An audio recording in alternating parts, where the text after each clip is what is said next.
fé é dom de Deus. Vocês têm sim fé, porque Deus deu este dom para que você use esse dom. E este dom e esta chamada, eu creio que isto é um ato irrevogável. O nosso Deus, quando coloca isso no teu coração, como coloca no meu coração, isso é irrevogável. Nunca, jamais, em tempo algum, alguém pode revogar isso. Não é o diabo, não é ninguém. Por quê? Porque nós cremos que foi dado por Deus. E o nosso Deus é autor de toda boa dádiva. E nós temos sim que nos assegurar das certezas de Deus para as nossas vidas. Romanos 11, 29, nós vamos mais um texto que nós podemos ver que os dons são de formas irrevogáveis, porque os dons e a vocação de Deus são irrevogáveis.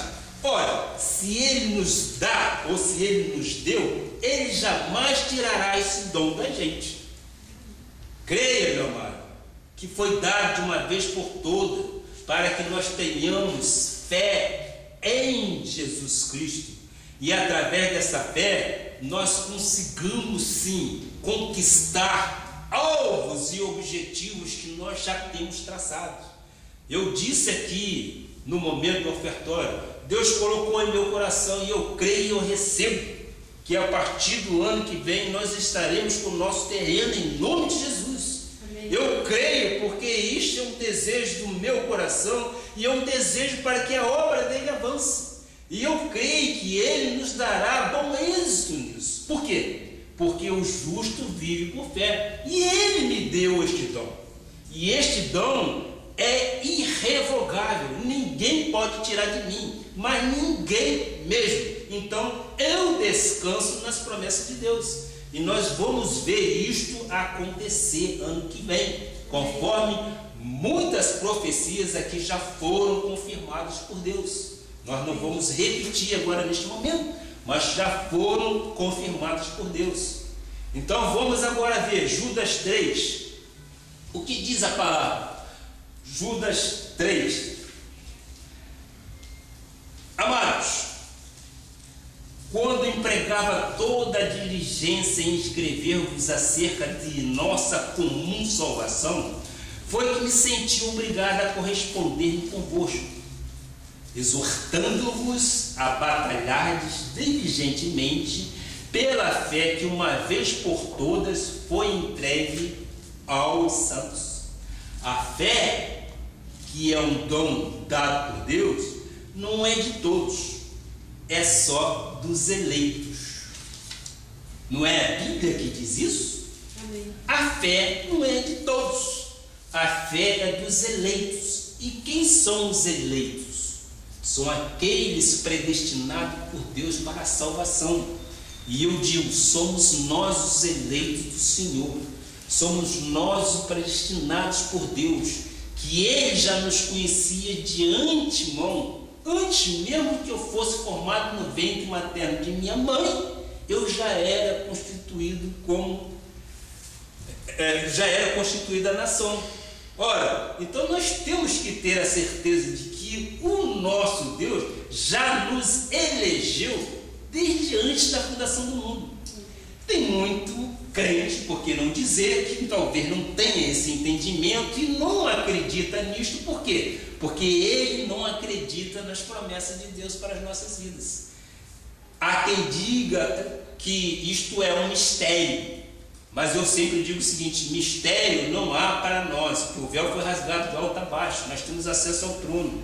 O que nós precisamos é entender as coisas que Deus diz para as nossas vidas. Como ele diz, a fé não é para todos, são para os eleitos. Quem é que recebe isso? Diga amém. Amém. Glória a Deus. Glória a Deus. Isso é importante, porque isso é uma declaração de fé, de que eu vivo por fé. Tito 1, versículo 1. Temos: Paulo, servo de Deus e apóstolo de Jesus, para promover a fé que é dos eleitos de Deus e o pleno conhecimento da verdade segundo a piedade. Piedade quer dizer graça. Então, aqui nós estamos vendo exatamente o quê? Que a fé é para os eleitos de Deus, segundo a graça, segundo a piedade. Nós temos 2 Tessalonicenses 3:2. E para que sejamos livres dos homens perversos e mal, porque a fé não é de todos. É a Bíblia que diz, não sou eu. A fé não é de todos. A fé é dos eleitos do nosso Senhor Jesus Cristo. E foi Ele quem deu. Então, todos os cristãos possuem a mesma medida de fé, que nós conhecemos como dom. Romanos 12, versículo 3 diz: porque pela graça que me foi dada, digo a cada um dentre vós que não pense de si mesmo além do que convém, antes pense com moderação, segundo a medida da fé que Deus repartiu a cada um. Deus repartiu a cada um. Isto é dito exatamente quando Paulo escreveu aos Romanos. Romanos 14, versículo 23, por favor. 14. Mas aquele que tem dúvida é condenado sem comer, porque o que faz não provém de fé, e tudo que não provém de fé é pecado. Então, nós que temos a certeza de que somos eleitos e que fomos predestinados por Deus para que nós tenhamos fé nele, nós fomos eleitos para que isto acontecesse. Então, diz a palavra: aquele que não tiver fé, o que não provém de fé é pecado. Sim, é pecado, passa a ser exatamente pecado. Portanto, já podemos compreender que Jesus é o autor da fé, conforme eu disse, dom. Hebreus 12, versículo 2, diz a palavra: olhando firmemente para o autor e consumador da fé, Jesus, o qual, em troca da alegria que lhe estava proposta, suportou a cruz, não fazendo caso da ignomínia, e está assentado à destra do trono de Deus. A destra quer dizer pleno poder. Então, nós vemos, olhando firmemente para o autor e consumador da fé, que é Jesus Cristo. No antigo pacto havia graus de fé, era a fé natural, ainda não havia sido revelado o dom da fé. Gálatas 3, versículo 23, por favor. Mas antes que viesse a fé, está se referindo aí que lá no velho pacto dizia-se: antes que viesse a fé, estávamos sob a tutela da lei, e nela encerrados para essa fé que de futuro haveria de revelar-se. Então, esta fé que nós vivemos hoje, ela se revelou exatamente aonde? No novo pacto, de superiores promessas para as nossas vidas.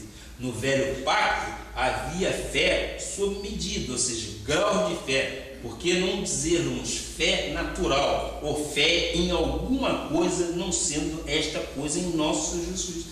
Lucas 17, versículo 5 diz: então disseram os apóstolos ao Senhor: aumenta-nos a fé. É o chamado graus de fé que no velho pacto, ou seja, no antigo pacto, havia. Lucas 12, versículo 28. Lucas 12, versículo 28. Ora, se Deus veste assim a erva que hoje está no campo e amanhã é lançada no forno, quanto mais tratando-se de vós, homens de pequena fé. A questão da ansiedade. Se Deus veste assim a erva que hoje está no campo e amanhã é lançada no forno, quanto mais tratando-se de vós, homens de pequena fé. Ou seja, é o grau de fé que no velho pacto tinha. Podemos ver mais um, que é Lucas 8, versículo 48, o que diz: então, lhe disse: filha, a tua fé te salvou, vai-te em paz. O que estamos vendo é o que como era tratada a fé do povo cristão no Velho Pacto. Depois do advento da morte e ressurreição de Cristo, o que acontece é que muitos, porém, perdem a confiança na fé, tornando-se fracos na fé. Perdem a confiança, não perdem a fé, mas perdem a confiança na fé, tornando-se fracos na fé. Romanos 14, versículo 1, o que diz: acolhei o que é débil na fé, não porém para discutir opiniões. A fé, que nós chamamos de dom, não é débil. O que é débil é a confiança da pessoa. O que é fraco é a confiança, aquilo que você pode dizer assim: o meu Deus, segundo sua riqueza e glória, supre. Ora, se ele tem dúvida nesta confiança, isto passa a ser então uma débil, frágil, ou seja, uma confiança fraca. E esta confiança frágil que leva exatamente à dúvida. Hebreus 10, versículo 35. Não abandoneis, portanto, a vossa confiança. Ela tem grande galardão. A confiança que nós devemos ter é em quê? A confiança que nós devemos ter é em Deus, de que Ele nos fez galardoador, Ele nos deu a fé como dom, e ela tem grande galardão. Isso quer dizer, ela tem grande recompensa em sua vida. O ato de você viver por fé, ela te traz grande recompensa. Segundo Samuel 22, versículo 30, vamos ver o que diz aqui a palavra: pois contigo desbarato exército, com o meu Deus salto muralhas. Este é o caso exatamente de Davi, quando escreveu. Davi, ao escrever estas palavras, ele não escreveu ali uma poesia, não, mas estava vivendo uma realidade desafiante diante de um grande desafio do filisteu, que era o gigante Golias. Ele, ao deparar com tal situação, ou com tal situação, ele invocou e pediu: com o nosso Deus, sim, desbarata exército, e com o meu Deus eu salto muralhas. São as tempestades que nós atravessamos. Nós temos que ter tal confiança em Deus, para que nós possamos ultrapassar barreiras, ultrapassarmos situações difíceis. 1 Samuel 17, vamos ver, 1 Samuel 17, versículos 42, 45 e 47, o que diz?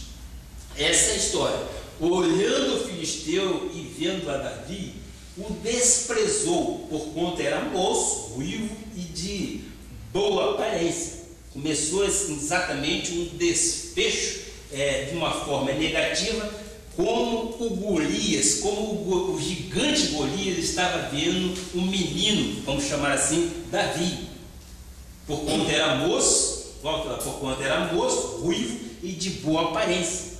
O guerreiro normalmente é uma pessoa de corpo, digamos assim, avantajado, de um corpo forte e de uma aparência não, talvez muito boa. Isto era visto de que forma? Isto era visto pelo Golias. Vamos ao versículo 45, por favor. Davi, porém, disse ao filisteu: tu vens contra mim com espada, e com lança, e com escudo. Eu, porém, vou contra ti em nome do Senhor dos Exércitos, o Deus dos Exércitos de Israel, a quem tens afrontado. Ora, disse eu lá atrás, a nossa fé não está no nosso braço, nem na nossa força. O Davi, quando teve essa situação, ele sabia que no nome natural, ele, como sendo o homem natural, ele jamais poderia vencer essa batalha. Mas ele disse que ele iria contra aqueles filisteus em nome do Senhor dos Exércitos. Por quê? Porque ele estava depositando e transferindo toda a preocupação dele para o nosso Senhor Jesus Cristo.